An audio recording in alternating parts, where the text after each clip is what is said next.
ହିତୋପଦେଶ ତାର ପ୍ରଥମ ଅଧ୍ୟାୟ। ଦାଉଦଙ୍କ ପୁତ୍ର ଇସ୍ରାଏଲର ରାଜା ସଲୋମନଙ୍କ ହିତୋପଦେଶ।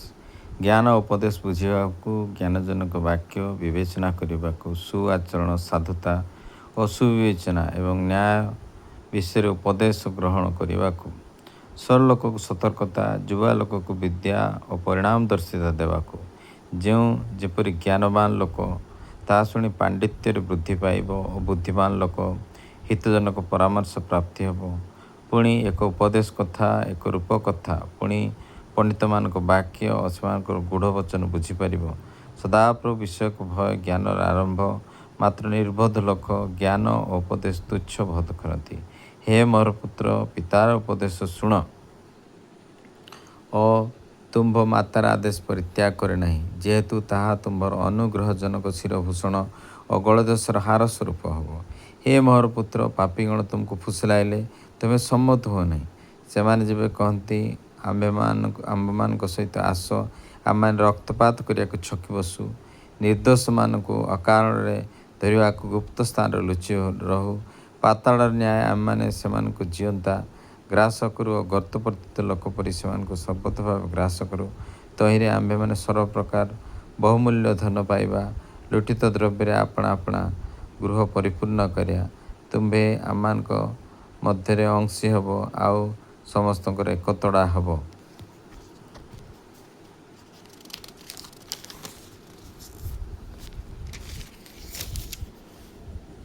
ହେ ମୋର ପୁତ୍ର, ତୁମେ ସେମାନଙ୍କ ସଙ୍ଗେ ସେହି ପଥରେ ଚାଲ ନାହିଁ, ସେମାନଙ୍କ ପଥରେ ଆପଣା ପାଦ ଅଟକାଅ, ଯେହେତୁ ସେମାନଙ୍କ ଚରଣକୁ କ୍ରିୟା କରିବାକୁ ଦୌଡ଼ଇ ଓ ରକ୍ତପାତ କରିବାକୁ ଶୀଘ୍ର ଧାଇଁଯାଏ। କୌଣସି ପକ୍ଷୀ ଆଖି ଆଗରେ ଜାଲ ପାତିବା ନିତାନ୍ତ ବ୍ୟର୍ଥ ହୁଏ। ସେମାନେ ନିଜ ନିଜ ରକ୍ତପାତ କରିବାକୁ ଛକି ବସନ୍ତି ଓ ଆପଣାମାନଙ୍କ ପ୍ରାଣକୁ ଧରିବା ପାଇଁ ଗୁପ୍ତ ସ୍ଥାନରେ ଲୁଚି ରହନ୍ତି। ସମସ୍ତ ଧନଲୋଭୀର ଗତି ଏହି, ତାହା ଧନର ଅଧିକାରୀମାନଙ୍କର ପ୍ରାଣ ନାଶ କରେ। ଜ୍ଞାନ ରାସ୍ତାରେ ଉଚ୍ଚସ୍ୱରରେ ଡାକଇ ସେ ଛକ ସ୍ଥାନମାନଙ୍କରେ ଆପଣା ରବ ଶୁଣାଏ। ସେ ଲୋକମାନଙ୍କୁ ପ୍ରଧାନ ସ୍ଥାନରେ ଡାକଇ ନଗର ଦ୍ୱାରର ପ୍ରବେଶ ସ୍ଥାନରେ ଓ ନଗର ମଧ୍ୟରେ ଓ ଆପଣା ବାକ୍ୟ ଉଚ୍ଚାରଣ କରି କହଇ, ହେ ନିର୍ବୋଧ ଲୋକମାନେ, କେତେ କାଳ ମୂର୍ଖତାକୁ ଭଲ ପାଇବ? ହେ ନିନ୍ଦକମାନେ, ଆଉ କେତେ କାଳ ନିନ୍ଦାରେ ସନ୍ତୁଷ୍ଟ ଥିବ? ହେ ମୂର୍ଖମାନେ, ଆଉ କେତେ କାଳ ବିଦ୍ୟାକୁ ଘୃଣା କରିବ? ମୋ ଅନୁଯୋଗରେ ମନ ଫେରାଅ। ଦେଖ, ମୁଁ ତୁମମାନଙ୍କ ଉପରେ ଆପଣା ଆତ୍ମା ଢାଳିଦେବି। ମୁଁ ଆପଣା ବାକ୍ୟ ସବୁ ତୁମମାନଙ୍କୁ ଜଣାଇବି। ଯେପରି ମୁଁ ଡାକିଲି, ପୁଣି ତୁମ୍ଭେମାନେ ନାସ୍ତି କଲ। ମୁଁ ହସ୍ତ ବିସ୍ତାର କଲି, କେହି ମାନ୍ୟ କଲା ନାହିଁ। ମାତ୍ର ତୁମ୍ଭେମାନେ ମୋହର ସମସ୍ତ ମନ୍ତ୍ରଣା ତୁଚ୍ଛ ଜ୍ଞାନ କଲ, ପୁଣି ମୋହର କୌଣସି ଅନୁଯୋଗକୁ ଚାହିଁଲ ନାହିଁ। ଏହେତୁ ମୁଁ ମଧ୍ୟ ତୁମମାନଙ୍କୁ ବିପଦ ବେଳେ ହସିବି, ତୁମମାନଙ୍କ ଆଶଙ୍କା ଉପସ୍ଥିତ ହେବା ସମୟରେ ମୁଁ ପରିହାସ କରିବି। ଯେତେବେଳେ ପ୍ରଚଣ୍ଡ ଝଡ଼ ପରି ତୁମ୍ଭମାନଙ୍କର ବିପଦ ଆସିବ, ସେତେବେଳେ କ୍ଲେଶ ଓ ବେଦନାରେ ତୁମମାନଙ୍କ ପ୍ରତି ଘଟିବ। ସେତେବେଳେ ସେମାନେ ମୋତେ ଡାକ ପକାଇବେ, ମାତ୍ର ଉତ୍ତର ଦେବି ନାହିଁ।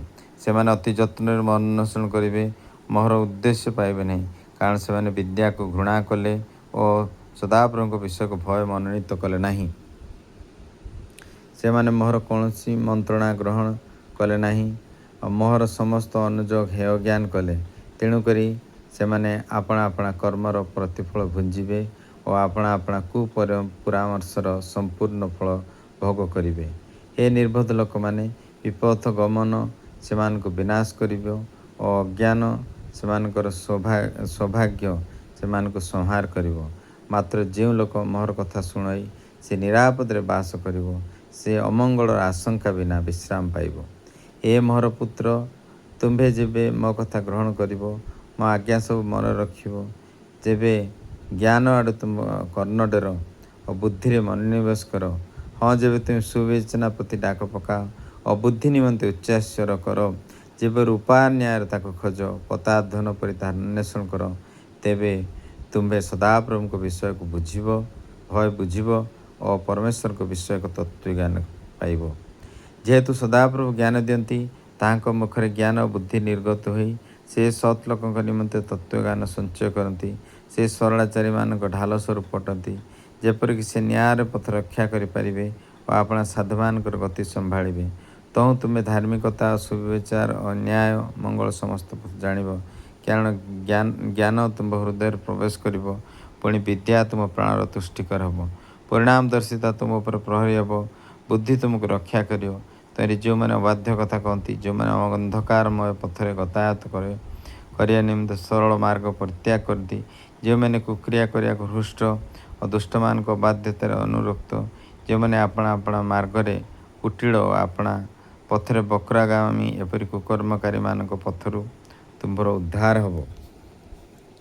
ଆଉ ଯେଉଁ ପରସ୍ତ୍ରୀ ଚାଟୁବାଦିନୀ, ଯିଏ ଆପଣା ଯୌବନ କାଳର ମିତ୍ରକୁ ତ୍ୟାଗ କରି ଆପଣା ପରମେଶ୍ୱରଙ୍କ ନିୟମ ପାଶରେ, ଯାହାର ଗୃହ ମୃତ୍ୟୁ ଆଡ଼େ, ଯାହାର ପଥ ପରଲୋକ ଆଡ଼େ ଯାଏ, ଯାହା ନିକଟକୁ ଗମନ କଲେ କେହି ଫେରି ଆସେ ନାହିଁ ଓ ଜୀବନର ପଥ ଆଉ ଧରେ ନାହିଁ, ଏପରି ପରକୀୟା ସ୍ତ୍ରୀଠାରେ ତୁମର ପ୍ରାଣ ଉଦ୍ଧାର ହେବ। ଏ ନିମନ୍ତେ ତୁମ୍ଭେ ସତ୍ ଲୋକମାନଙ୍କ ମାର୍ଗରେ ଗମନ କର, ଧାର୍ମିକମାନଙ୍କ ପଥ ଅବଲମ୍ବନ କର। ଏହେତୁ ସରଳ ଲୋକମାନେ ଦେଶରେ ବାସ କରିବେ, ପୁଣି ସାଧୁମାନେ ତହିଁରେ ସୁସ୍ଥିର ରହିବେ। ମାତ୍ର ଦୁଷ୍ଟଗଣ ଦେଶରୁ ଉଚ୍ଛିନ୍ନ ହେବେ ଓ ବିଶ୍ୱାସଘାତମାନେ ତହିଁରୁ ଉତ୍ପାଟିତ ହେବେ। ହେ ମୋର ପୁତ୍ର, ତୁମ୍ଭେ ମୋର ବ୍ୟବସ୍ଥା ପାସନ ନାହିଁ, ମାତ୍ର ତୁମ୍ଭ ହୃଦୟ ମୋର ଆଜ୍ଞା ସବୁ ପାଳନ କରୁ। ଯେହେତୁ ତଦ୍ୱାରା ପରିଣାମଦର୍ଶିତା ଓ ଜୀବନର ବର୍ଷ ସଂଖ୍ୟା ବୃଦ୍ଧି ହେବ। ଦୟା ଓ ସତ୍ୟତା ତୁମ୍ଭକୁ ପରିତ୍ୟାଗ ନ କରୁ। ଆପଣା କଣ୍ଠରେ ବହିକୁ ବାନ୍ଧ, ଆପଣା ଚିତ୍ତରୂପ ପଟ୍ଟାରେ ଲେଖି ରଖ। ତାହା କଲେ ତୁମେ ପରମେଶ୍ୱର ଓ ମନୁଷ୍ୟ ଦୃଷ୍ଟିରେ ଅନୁଗ୍ରହ ସୁବିବେଚନା ଲାଭ କରିବ। ତୁମେ ସର୍ବାନ୍ତଃକରଣ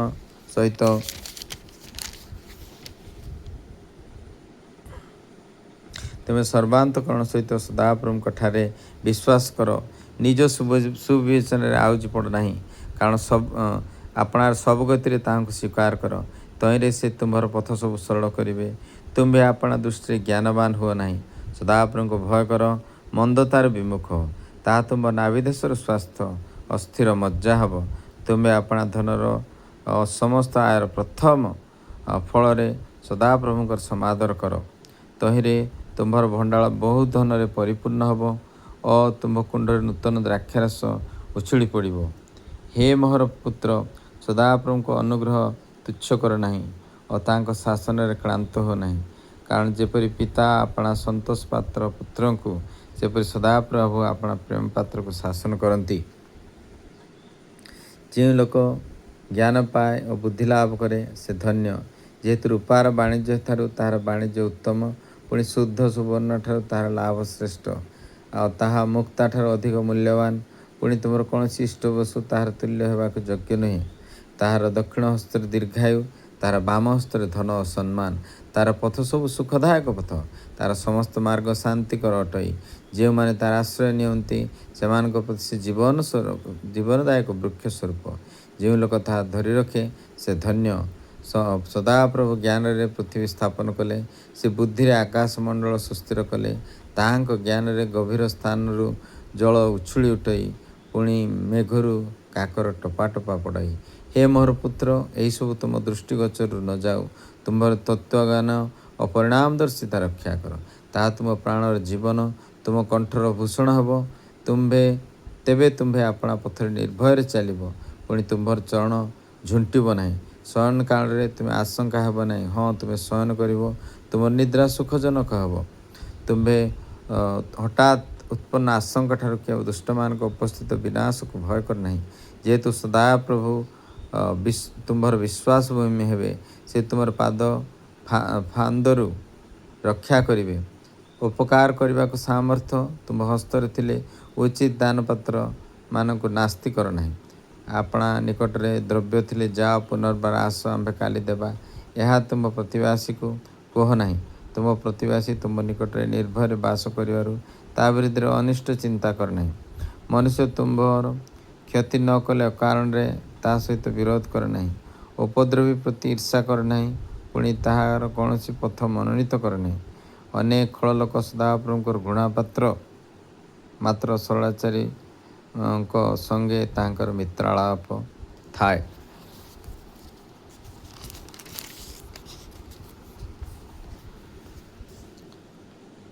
ପାପୀମାନଙ୍କ ଗୃହରେ ସଦାପ୍ରଭୁଙ୍କର ଅଭିଶାପ ଥାଏ, ମାତ୍ର ସେ ଧାର୍ମିକଙ୍କ ନିବାସକୁ ଆଶୀର୍ବାଦ କରନ୍ତି। ଯଦ୍ୟପି ସେ ନିନ୍ଦକମାନଙ୍କୁ ନିନ୍ଦା କରନ୍ତି, ତଥାପି ସେ ନମ୍ର ଲୋକଙ୍କୁ ଅନୁଗ୍ରହ ପ୍ରଦାନ କରନ୍ତି। ଜ୍ଞାନମାନ ଲୋକ ସମ୍ମାନର ଅଧିକାରୀ ହେବ, ମାତ୍ର ଲଜ୍ଜା ଅଜ୍ଞାନମାନଙ୍କର ଉନ୍ନତି ହେବ। ହେ ମୋର ପୁତ୍ରଗଣ, ପିତାର ଉପଦେଶ ଶୁଣ, ଅସୁବିବେଚନାଦାୟକ ଜ୍ଞାନରେ ମନୋଯୋଗ କର। ଯେହେତୁ ମୁଁ ତୁମ୍ଭମାନଙ୍କୁ ଉତ୍ତମ ଶିକ୍ଷା ଦେଇଅଛି, ମୋର ଆଦେଶ ପରିତ୍ୟାଗ କରିନାହିଁ।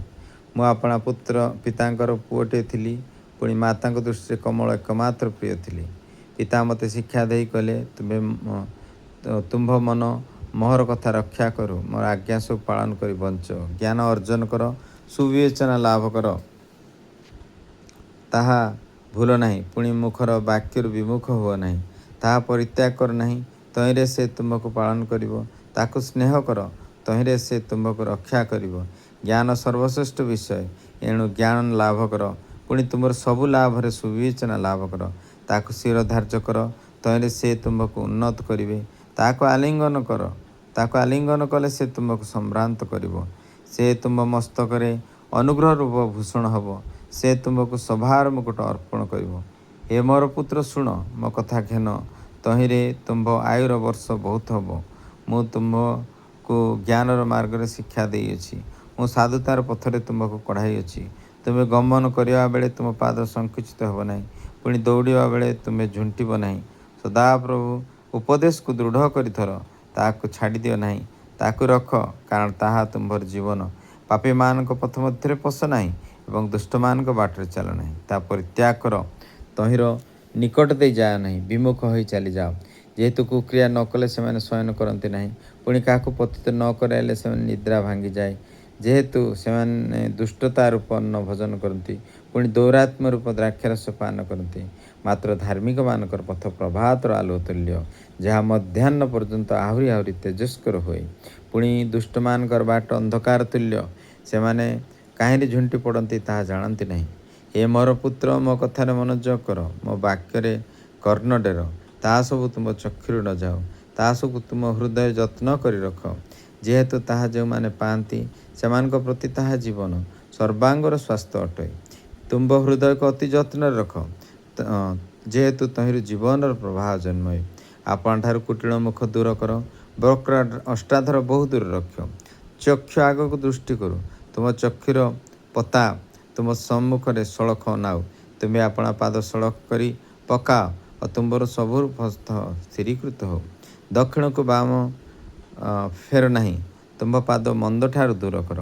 ହେ ମୋର ପୁତ୍ର, ମୋ ଜ୍ଞାନରେ ମନ ଦିଅ, ମୋ ବୁଦ୍ଧି ପ୍ରତି ତୁମ୍ଭ କାନ ଡେର। ଯେପରି ତୁମେ ପରିଣାମଦର୍ଶିତା ରକ୍ଷା କରିପାରିବ, ଯେପରି ତୁମ୍ଭ ଅଷ୍ଟାଧାର ଜ୍ଞାନ ପାଳନ କରିପାରିବ। ଯେହେତୁ ପରସ୍ତ୍ରୀର ଓଠରୁ ଟୋପା ଟୋପା ମଧୁ କ୍ଷରଇ, ତାହାର ମୁଖ ତୈଳ ଅପେକ୍ଷା ଅଧିକ ଚିକ୍କଣ, କିନ୍ତୁ ତାହାର ଶେଷ ଦଶା ଦଅଣା ନ୍ୟାୟ ପିତା, ଦ୍ୱିଧାର ଖଡ୍ଗତୁଲ୍ୟ ତୀକ୍ଷ୍ଣ। ତାହାର ପାଦ ମୃତ୍ୟୁ ଆଡ଼କୁ ଓହ୍ଲାଇଯାଏ, ତା ପାଦ ବିକ୍ଷେପ ପାଦଳରେ ପଡ଼ଇ। ଯେହେତୁ ସେ ଜୀବନର ସମାନ ପଥ ପାଏ ନାହିଁ, ତାହାର ପଥ ସବୁ ଚଞ୍ଚଳ, ଆଉ ସେ ତାହା ଜାଣେ ନାହିଁ। ଏହେତୁ ହେ ମୋର ପୁତ୍ର, ମୋ କଥା ଶୁଣ, ମୋ ମୁଖର ବାକ୍ୟରୁ ବିମୁଖ ହୁଅ ନାହିଁ। ତାହା ସେହି ସ୍ତ୍ରୀଠାରୁ ଆପଣାର ପଥ ଦୂରରେ ରଖ ଏବଂ ତାହାର ଗୃହଦ୍ୱାର ନିକଟକୁ ଯାଅ ନାହିଁ। କେଜାଣି ତୁମ୍ଭେ ଅନ୍ୟକୁ ଆପଣାର ଇଜ୍ଜତ, ନିର୍ଦୟ ଲୋକକୁ ଆପଣାର ପରମାଇ ଦେବ।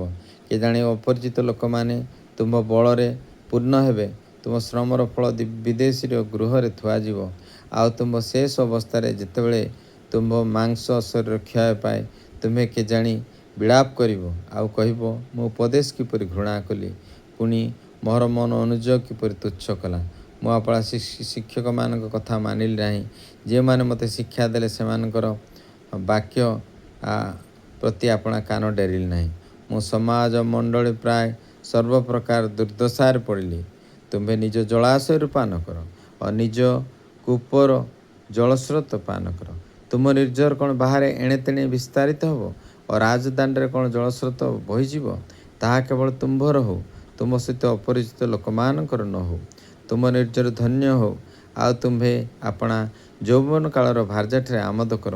ସେ ପ୍ରେମିକା ହରିଣୀ ରୂପବତୀ ବାଉଟି, ତାହାର ବକ୍ଷ ସର୍ବଦା ତୁମ୍ଭକୁ ତୁଷ୍ଟ କରୁ, ଆଉ ତାହାର ପ୍ରେମରେ ତୁମେ ସର୍ବଦା ଆସକ୍ତ ହୋ।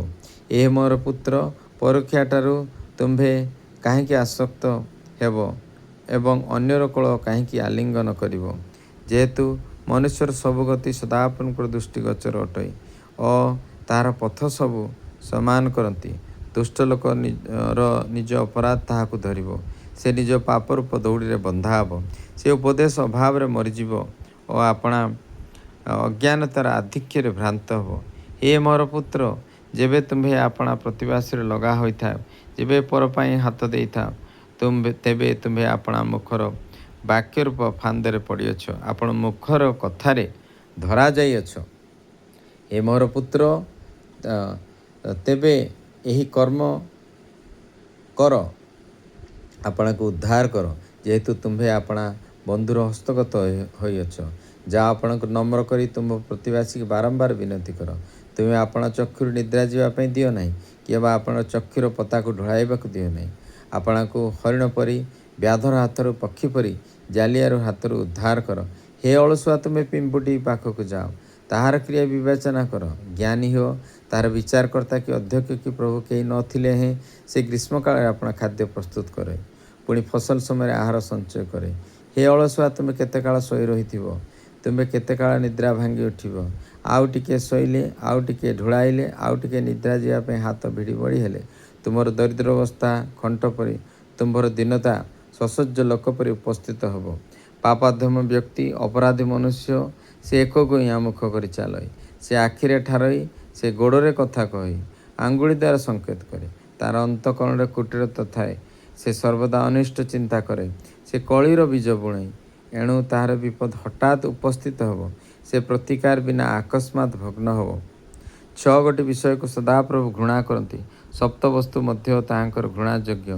ଅହଙ୍କାର ଦୃଷ୍ଟି, ମିଥ୍ୟାବାଦୀ ଜିହ୍ୱା, ନିର୍ଦ୍ଦୋଷ ରକ୍ତପାତକାରୀ ହସ୍ତ, ଅନିଷ୍ଟ ଚିନ୍ତକ ଅନ୍ତଃକରଣ, କୁକର୍ମ କରିବାକୁ ବେଗଗାମୀ ଚରଣ, ମିଥ୍ୟା ସାକ୍ଷୀ ଯେ ମିଥ୍ୟା କହେ, ଯେ ଭାଇମାନଙ୍କ ମଧ୍ୟରେ କଳିର ବୀଜ ବୁଣଇ। ହେ ମୋର ପୁତ୍ର, ତୁମେ ଆପଣା ପିତାର ଆଜ୍ଞା ପାଳନ କର, ପୁଣି ଆପଣା ମାତାର ଆଦେଶ ପରିତ୍ୟାଗ କର ନାହିଁ।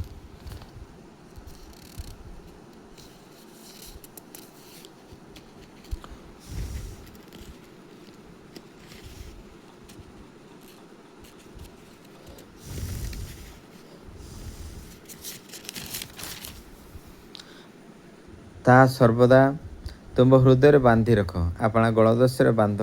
ତୁମେ ଚାଲିଲା ବେଳେ ତାହା ତୁମ୍ଭକୁ ପଥ ଦେଖାଇବ, ଆଉ ଶୋଇବା ବେଳେ ତୁମ୍ଭର ପ୍ରହରୀ ହେବ। ତୁମେ ଜଗିବା ବେଳେ ତାହା ତୁମ୍ଭ ସଙ୍ଗେ ଆଳାପ କରିବ, ଯେହେତୁ ସେହି ଆଜ୍ଞା ପ୍ରଦୀପ, ସେହି ଆଦର୍ଶ ଆଲୁଅ ଓ ଶିକ୍ଷାଜନକ ଅନୁଯୋଗ ଜୀବନର ପଥ। ସେ ତୁମ୍ଭକୁ ଦୁଷ୍ଟା ସ୍ତ୍ରୀ ଠାରୁ ଓ ପରସ୍ତ୍ରୀ ଜିହ୍ୱାର ଚାଟୁବାଦ ରକ୍ଷା କରିବ। ତୁମ୍ଭ ଅନ୍ତଃକରଣରେ ତାହାର ସୌନ୍ଦର୍ଯ୍ୟକୁ ଲୋଭ କର ନାହିଁ, ଅବା ତାହାର କଟାକ୍ଷରେ ତୁମ୍ଭକୁ ଧରିବାକୁ ଦିଅ ନାହିଁ। ଯେହେତୁ ବେଶ୍ୟା ସକାଶୁ ଅନ୍ନ ଅଭାବ ଘଟଇ, ଆଉ ବ୍ୟଭିଚାରିଣୀ ସ୍ତ୍ରୀ ମନୁଷ୍ୟର ମହାମୂଲ୍ୟ ପ୍ରାଣକୁ ଧରିବା ପାଇଁ ମୃଗୟା କରିବ। କେହି ଯେବେ ଆପଣା ବକ୍ଷସ୍ଥଳରେ ନିଆଁ ରଖେ, ତେବେ ତାହାର ବସ୍ତ୍ର କ'ଣ ପୋଡ଼ିଯିବ ନାହିଁ? ଅବା କେହି ଯେବେ ଜ୍ୱଳନ୍ତ ଅଙ୍ଗାର ଉପରେ ଚାଲେ, ତେବେ ତାହାର ପାଦରେ କ'ଣ ଫୋଟକା ହେବ ନାହିଁ? ସେ ଆପଣା ପ୍ରତିବାସୀର ସ୍ତ୍ରୀଠାରେ ଯେଉଁ ବ୍ୟକ୍ତି ଗମନ କରେ, ସେ ତଦ୍ରୂପ ଯେ ତାହାକୁ ଛୁଏଁ ସେ ଅଦଣ୍ଡିତ ନହିବ। ଚୋର କ୍ଷୁଧିତ ହୋଇ ପ୍ରାଣ ରକ୍ଷାର୍ଥେ ଯେବେ ଚୋରି କରେ, ତେବେ ଲୋକେ ତାହାକୁ ତୁଚ୍ଛ କରନ୍ତି ନାହିଁ, ମାତ୍ର ସେ ଧରା ପଡ଼ିଲେ ତାହାକୁ 7 ଗୁଣ ଫେରାଇ ଦେବାକୁ ପଡ଼ିବ। ଆପଣା ଗୃହର ସର୍ବସ୍ୱ ତାହାକୁ ଦେବାକୁ ପଡ଼ିବ। ପର୍ଦାରଗାମୀ ପୁରୁଷ ନିତାନ୍ତ ନିର୍ବୋଧ, ସେ ନିଜର ପ୍ରାଣ ନାଶ କରିବ। ସେହି ତାହା କରଇ ସେ ଆଘାତ ଅପମାନ ପାଇବ, ପୁଣି ତାହାର କଳଙ୍କ ମାର୍ଜିତ ହେବ ନାହିଁ। ଯେହେତୁ ସ୍ତ୍ରୀ ବିଷୟକ ଈର୍ଷା ମନୁଷ୍ୟର ପ୍ରଚଣ୍ଡ କ୍ରୋଧର ବିଷୟ, ପ୍ରତିହିଂସା କରିବା ବେଳେ ସେ କିଛି କ୍ଷମା କରିବ ନାହିଁ, କୌଣସି ପ୍ରାୟଶ୍ଚିତ୍ତକୁ ଗ୍ରାହ୍ୟ କରିବ ନାହିଁ, କିମ୍ବା ବହୁତ ଲାଞ୍ଚ ଦେଲେ ହେଁ ମାନିବ ନାହିଁ। ଆମେନ୍। ପ୍ରଭୁଙ୍କ ନାମ ଧନ୍ୟ ହେଉ ତାଙ୍କ ପବିତ୍ର ବାକ୍ୟ ଦେଇ। ଆଉ ସେ ହିତୋପଦେଶ ତା ପ୍ରଥମ ଅଧ୍ୟାୟର ଆମମାନଙ୍କୁ କଥା କହିଛନ୍ତି, ସେ ନାମରେ ଆପଣ ନାମ ଧନ୍ୟବାଦ ହେଉ। ଦୟାଳୁ ସର୍ବଶକ୍ତିମାନ ପିତା ଦାଉଦଙ୍କର ପୁତ୍ର ଆଉ ରାଜା ସଲୋମାନ ଏହି ହିତୋପଦେଶକୁ ଲେଖିଛନ୍ତି, ଆଉ ତାକୁ ପ୍ରଭୁ ଜ୍ଞାନରେ ଓ ବୁଦ୍ଧିରେ ପୂର୍ଣ୍ଣ କଲେ। ପ୍ରଭୁ ଆପଣଙ୍କ ନାମରେ ଧନ୍ୟବାଦ ହେଉ। ପଞ୍ଚପଦରେ ଆସି ଏପରି ଭାବରେ କହନ୍ତି ଯେ ଯେଉଁମାନେ ଜ୍ଞାନବାନ ଲୋକ ତାହା ଶୁଣି ପାଣ୍ଡିତ୍ୟରେ ବୃଦ୍ଧି ପାଇବ, ବୁଦ୍ଧିବାନ ଲୋକ ହିତଜନକ ପରାମର୍ଶ ପାଇବ। ସେ ରୂପ କଥା ପଣ୍ଡିତମାନଙ୍କ ଗୂଢ଼ ବଚନ ବୁଝିପାରିବ। ଧନ୍ୟବାଦ ପ୍ରଭୁ, ଧନ୍ୟବାଦ ପ୍ରଭୁ। କାରଣ ସପ୍ତମ ପଦରେ ଲେଖା ଅଛି ଯେ ସଦାପ୍ରଭୁ ବିଷୟକ ବହେ ଜ୍ଞାନର ଆରମ୍ଭ। ପ୍ରଭୁ ଆପଣ ଜ୍ଞାନ ଦିଅନ୍ତୁ, ଆପଣଙ୍କ ଭୟରେ ଆଉ ପ୍ରଭୁ ଭାଇ ଭଉଣୀମାନଙ୍କୁ ବୁଦ୍ଧି କରନ୍ତୁ। ପ୍ରଭୁ ନିର୍ବୋଧତାରୁ ରକ୍ଷା କରନ୍ତୁ ପ୍ରେମୟ ପ୍ରଭୁ। ଆଉ ପ୍ରଭୁ ଆମମାନେ ଆପଣା ପିତାର ଆଉ ପ୍ରଭୁଙ୍କ ବାକ୍ୟର ଆତ୍ମିକ ପବିତ୍ର ଈଶ୍ୱରଙ୍କର ବାକ୍ୟ ଆଉ ଆପଣା ଜନ୍ମ କଲା ପିତାର ଉପଦେଶ ଆମମାନେ ଶୁଣିବା, ତାଙ୍କୁ ମନେ ରଖିବା, ମାତାର ଆଦେଶକୁ ପରିତ୍ୟାଗ କରିବା ନାହିଁ, ତାଙ୍କୁ ସମ୍ଭ୍ରମ କରିବା। ପ୍ରେମୟ ପ୍ରଭୁ ମୋ ମନେ ଅଛି ଆଉ ପ୍ରଭୁ ପିଲାବେଳେ ମୋ ମା' ଆଉ ପ୍ରଭୁ ସିନେମା ଦେଖିବା, ଖରାପ ସାଙ୍ଗ ନ ହେବା ପାଇଁ ଆଉ ସିଏ ଆଉ ବାରମ୍ବାର ମୋତେ କହୁଥିଲେ ଏବଂ ତାହାକୁ ମୁଁ ମନେ ରଖିଥିଲି। ଆଉ ସିଏ ଆଉ ଯଦି ତୁ ଏଇସବୁ କଥା ମାନିବୁ ଆଉ ତାହେଲେ ତୁମର ଗଳାର ହାର ସଦୃଶ୍ୟ ହେବ ବୋଲି ଆଉ ସେ ମୋ ମା' କହିଥିଲେ। ପ୍ରେମୟ ପ୍ରଭୁ ଆପଣଙ୍କର ଏ ବାକ୍ୟ ନିମନ୍ତେ ଧନ୍ୟବାଦ। ପ୍ରେମୟ ପ୍ରଭୁ ପାପୀମାନେ ଫୁସିଲାଇଲେ ଆମମାନେ ସମ୍ମତ ହେବ ନାହିଁ ପ୍ରଭୁ। ଆଉ ସେମାନେ ଯେପରି ପ୍ରଭୁ ଆମମାନଙ୍କୁ ବିଭିନ୍ନ ପ୍ରକାର ପଥରେ ନେବା ପାଇଁ ଚେଷ୍ଟା କଲେ, ତାଙ୍କଠାରୁ ଆମମାନେ ଦୂର ରହିବା, ତାହେଲେ ଆମେ ପାତାଳର ଗର୍ତ୍ତପତିତ ଲୋକ ପରି ହେବା ନାହିଁ। ଧନ୍ୟବାଦ ପ୍ରଭୁ ଆପଣଙ୍କ ପବିତ୍ର ବାକ୍ୟ ନିମନ୍ତେ ପ୍ରେମୟ ପ୍ରଭୁ। ଆଉ ତ ଦ୍ୱାରା ଆମମାନେ ସମ୍ମାନର ଅଧିକାରୀ ହେବା ବୋଲି କହିଛନ୍ତି। ପ୍ରେମୟ ପ୍ରଭୁ ଆପଣଙ୍କର ବାକ୍ୟ ସମ୍ମାନ ଦିଏ ଆଉ ପ୍ରଭୁ ଆମମାନଙ୍କୁ ସାହାଯ୍ୟ ଓ ସାହସ ପ୍ରଦାନ କରେ, ସେ ନିମନ୍ତେ ଆପଣଙ୍କର ଧନ୍ୟବାଦ ଓ ପ୍ରଶଂସା ହେଉ। ପ୍ରେମୟ ପ୍ରଭୁ ଆପଣଙ୍କ ନାମରେ ଧନ୍ୟବାଦ ହେଉ। କାରଣ ନିର୍ବୋଧ ଲୋକମାନେ ଆପଣ କହିଛନ୍ତି ମାନେ ଯେଉଁମାନେ ପ୍ରଭୁଙ୍କୁ ଜାଣନ୍ତି ନାହିଁ କିମ୍ବା ଯେଉଁମାନେ ପ୍ରଭୁଙ୍କୁ ଭୟ କରନ୍ତି ନାହିଁ, ତାଙ୍କୁ ପ୍ରେମ କରନ୍ତି ନାହିଁ, ତାହେଲେ ସେମାନଙ୍କୁ ମୂର୍ଖ ବୋଲି କହିଛନ୍ତି। ସେମାନେ ବିଦ୍ୟାକୁ ଘୃଣା କରନ୍ତି, ଅର୍ଥାତ୍ ଆତ୍ମା ଯୁକ୍ତ ଜୀବନକୁ ସେମାନେ ଘୃଣା କରନ୍ତି। ଆଉ ତୁମେ ମନ ଫେରାଅ କହିଛନ୍ତି, ମୁଁ ଆପଣଙ୍କ ଆତ୍ମା ଢାଳିଦେବି। ଧନ୍ୟବାଦ ପ୍ରଭୁ ଆପଣ ଆତ୍ମା ଆମମାନଙ୍କ ପ୍ରତି ଢାଳନ୍ତୁ। ହେ ପବିତ୍ର ଆତ୍ମା ଆମମାନଙ୍କୁ ପବିତ୍ର ଆତ୍ମାରେ ପୂର୍ଣ୍ଣ କରନ୍ତୁ। ଧନ୍ୟବାଦ ପ୍ରଭୁ ଆପଣଙ୍କ ପୂର୍ଣ୍ଣତା ନିମନ୍ତେ ଆପଣ ନାମରେ ଧନ୍ୟବାଦ ପ୍ରଶଂସା ହେଉ। ପ୍ରଭୁ ଆମମାନଙ୍କୁ ଉଚ୍ଚରୋପ କରିବା ପାଇଁ ଶିଖାନ୍ତୁ। ଆମମାନେ ପ୍ରଭୁ ଯେପରି ଉଚ୍ଚସ୍ୱର କରିପାରିବୁ ଜ୍ଞାନ ନିମନ୍ତେ ପ୍ରଭୁ ସେ ନିମନ୍ତେ ଆପଣ ସହାୟତା ପ୍ରଦାନ କରନ୍ତୁ, ଅନୁଗ୍ରହ କରନ୍ତୁ। ଯେଉଁ ଲୋକ ଆପଣ କହିଛନ୍ତି ଯେଉଁ ଲୋକ ମୋହର କଥା ଶୁଣଇ ବୋଲି ଆପଣ କହିଛନ୍ତି ଆଉ ତାହା ଆଶୀର୍ବାଦ ଯୁକ୍ତ ହେବ। ଆଉ ଧନ୍ୟବାଦ ପ୍ରଭୁ, ଧନ୍ୟବାଦ ପ୍ରଭୁ ଆପଣଙ୍କର ଶୁଣିବାର କାନ ଆମମାନଙ୍କୁ ଦେଇଛନ୍ତି, ସେ ନିମନ୍ତେ ଆପଣ ନାମରେ ଧନ୍ୟବାଦ ହେଉ। ପ୍ରଭୁ ଆପଣଙ୍କ ପ୍ରଶଂସା ହେଉ। ଆମମାନେ ସୁବିବେଚନା ପ୍ରତି ଡାକ ପକାଉଛୁ ପ୍ରଭୁ, ତା ନିମନ୍ତେ ଉଚ୍ଚସ୍ୱର କରୁଛୁ। ହେ ସୁବିବେଚନା ଆଉ ପ୍ରଭୁ ରୂପା ନ୍ୟାୟ ତାକୁ ଖୋଜୁଅଛୁ ପ୍ରେମୟ ପ୍ରଭୁ, ପତାଧନ୍ୟ ତୁଲ୍ୟ ତାହାର ଅନ୍ୱେଷଣ କରୁଅଛୁ ପ୍ରେମୟ ପ୍ରଭୁ। ଆପଣ ଦୟା କରନ୍ତୁ, ସଦାପ୍ରଭୁ ବିଷୟକୁ ବୁଝିବା ପାଇଁ ଦିଅନ୍ତୁ ପ୍ରେମୟ ପ୍ରଭୁ, ସେ ନିମନ୍ତେ ଆପଣ ନାମରେ ଧନ୍ୟବାଦ ହେଉ। ଆମମାନଙ୍କୁ ତତ୍ତ୍ୱଜ୍ଞାନ ସଞ୍ଚୟ କରିବା ପାଇଁ ସହାୟତା ପ୍ରଦାନ କରନ୍ତୁ। ଧନ୍ୟବାଦ ପ୍ରଭୁ। ଧାର୍ମିକତା ସୁବିଚାର ନ୍ୟାୟ ଓ ମଙ୍ଗଳ ସମସ୍ତ ପଥ ଜାଣିବା ପାଇଁ ସହାୟତା ପ୍ରଦାନ କରନ୍ତୁ। ଜ୍ଞାନ ଆମମାନଙ୍କ ହୃଦୟରେ ପ୍ରବେଶ କରୁ ପ୍ରେମୟ ପ୍ରଭୁ। ହାଲେଲୁୟା। ଧନ୍ୟବାଦ ପ୍ରଭୁ, ଧନ୍ୟବାଦ ପ୍ରଭୁ, ଧନ୍ୟବାଦ ପ୍ରଭୁ। ଆମମାନଙ୍କୁ ସମସ୍ତ ଆତ୍ମିକ, ମାନସିକ, ଶାରୀରିକ ସମସ୍ତ ଚାଟୁବାଦତାରୁ ଆମମାନଙ୍କୁ ରକ୍ଷା କରନ୍ତୁ।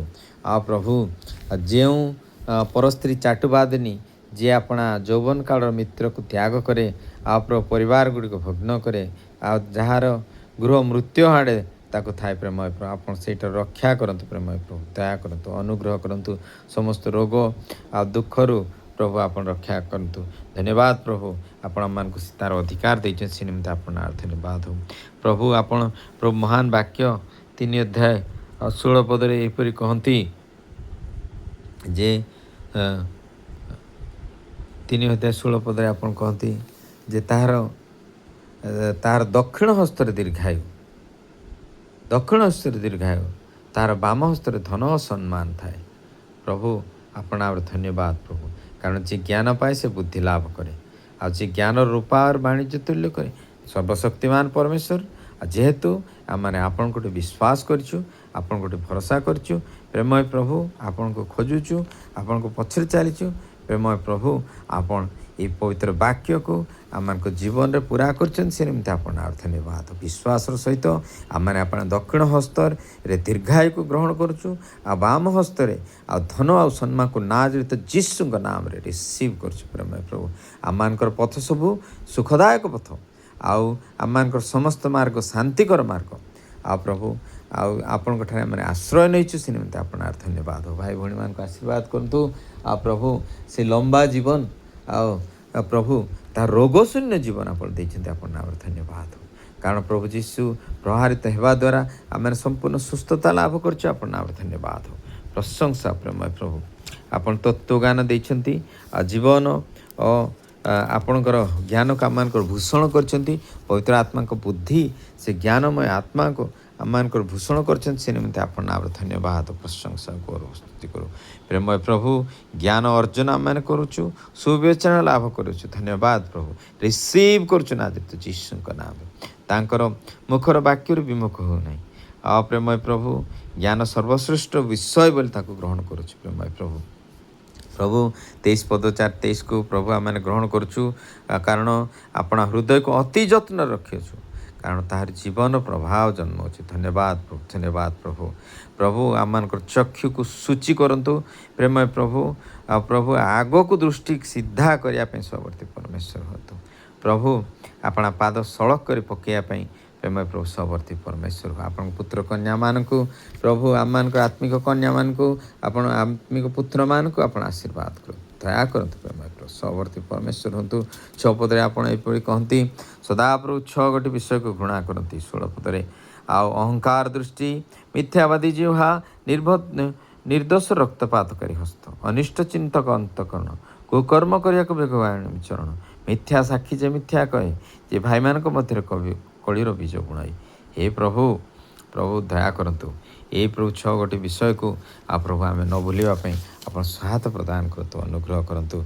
प्रेमय प्रभु आप दुष्टा स्त्री तार चाटुबाद प्रभु आम को रक्षा कर प्रत्येक चाटुबाद रक्षा करतु प्रभु प्रत्येक दुष्टतार आज ना जे तो जीशु नाम रक्षा कर शैतान समस्त योजना अपमान प्रत्येक विषय को जीशु नाम कैंसल कर प्रेमय प्रभु आम मान को वक्षस्थल को पवित्र कर रखु आम को वस्त्र पड़ जावार रक्षा करतु। प्रेमय प्रभु सतर्क रखु आ प्रभु जलंता अंगार रे आ प्रभु चलबार आम को रक्षा करतु। प्रेमय प्रभु आप दया करतु आप उपस्थिति दिंतु प्रभु आप पवित्रता दिंतु पवित्रता समस्त किसी संभव भाई भाई मान को आशीर्वाद करंतु दया करंतु अनुग्रह आशीर्वाद करंतु।